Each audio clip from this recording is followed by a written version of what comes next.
It was an ordinary day in the region of Decapolis. The streets were busy, merchants called out their prices, children played in the dust, and travelers passed through.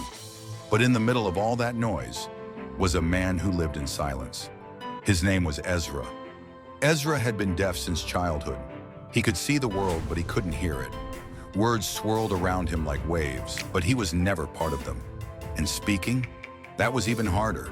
His words came out unclear, broken. People stared. Some avoided him. Others just felt sorry. But Ezra had something many didn't: friends who truly cared.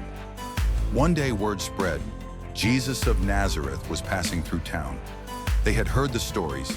He made the blind see, the paralyzed walk, the sick whole again. Ezra's friends didn't hesitate. They pulled him through the crowd, determined to reach Jesus. When they got there, they pleaded, "Please, just touch him." Jesus looked at Ezra with compassion. He didn't just see a deaf man, he saw a person. Gently, he took Ezra aside, away from the crowd. Just the two of them now. In that quiet space, Jesus put his fingers in Ezra's ears. Then he spat and touched Ezra's tongue.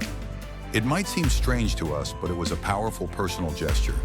Then Jesus looked to heaven, sighed deeply, and spoke one word: "Ephphatha, be opened."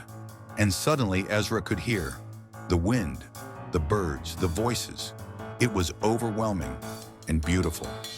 Then, for the first time in his life, he spoke clearly. I can hear. I can speak." Tears filled his eyes. Jesus smiled. Ezra had been healed. Not just his ears, not just his speech, but his whole being. The people were amazed.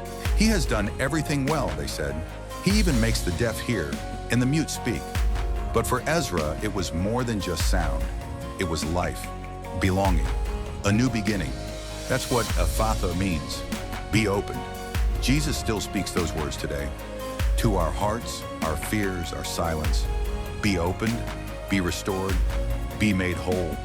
Do you want more of these stories? Please subscribe, like, and last of all, share. You may as well leave a comment.